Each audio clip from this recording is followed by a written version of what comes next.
Dear friends, உங்கள் அனைவருக்கும் ஆண்டவராகிய இயேசு கிறிஸ்துவின் இனிநாமத்தினால அன்பின் வாழ்த்துக்களை தெரிவித்துக் கொள்கின்றேன்.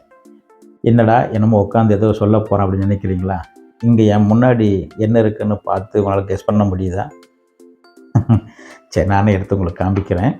என் கையில் பார்த்தீங்கன்னா மல்டி கலரில் 12 எக் இருக்குது.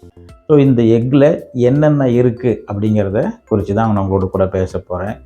இந்த இயேசுசாமியினுடைய பிறப்பிலிருந்து அவருடைய இறப்பு, உயிர்த்தெழுதல் வரைக்கும் அடங்கிய ஒரு சின்ன காஸ்பல் ட்ரிக்கு தான் இதில் நான் ரெடி பண்ணி வச்சுருக்கிறேன். ஸோ இதெல்லாம் நீங்கள் பார்த்து என்ஜாய் பண்ணுங்கள்.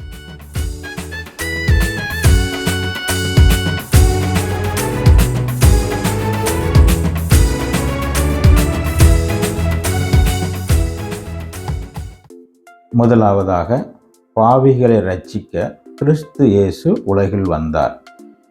இரண்டாவதாக, இயேசு இருக்கும் இடத்தை காட்டி கொடுக்கும்படி தலைவர்கள் 30 வெள்ளிக்காசுகளை யூதாசிடம் கொடுத்தார்கள். மூன்றாவதாக, இயேசு பேதுருவிடம் இந்த இரவில் சேவல் கூவுவதற்கு முன்னே நீ என்னை 3 தரம் மறுதலிப்பாய் என்றார். நான்காவதாக, இயேசு தம்முடைய சீசர்களுடன் கடைசி ராவிருந்தின் போது அப்பத்தை பிட்டு திராட்சரசத்தை ஊற்றினார். ஐந்தாவதாக, பிதாவின் சித்தம் செய்ய இயேசு கெத்செமனே தோட்டத்தில் ஜெபித்தார். ஆறாவதாக, இயேசு தம்முடைய சிலுவையை சுமந்தார்.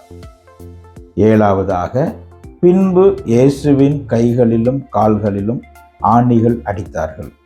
எட்டாவதாக, போர் சேவகர்கள் இயேசுவின் தலையில் கூர்மையான முள்கிரீடத்தை வைத்தார்கள்.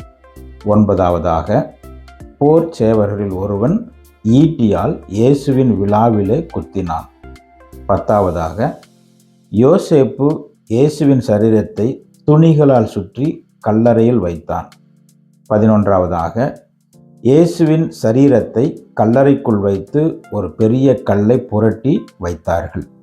கடைசியாக, அவர் இங்கே இல்லை, தாம் சொன்னபடி உயிர்த்தெழுந்தார். டியர் ஃப்ரெண்ட்ஸ், இது வரைக்கும் பேசுனதையும் கேட்டிருப்பீங்கன்னு நினைக்கிறேன். இது போல் திங்ஸ் உங்களுக்கு வேணும்னா கீழே இருக்கக்கூடிய என்னுடைய காண்டாக்ட் நம்பருக்கு நீங்கள் காண்டாக்ட் பண்ணுங்கள். நான் உங்களுக்கு அனுப்பிச்சி வைக்கிறேன். மேலும் இன்னொரு வீடியோவில் நம்ம சந்திப்போம்.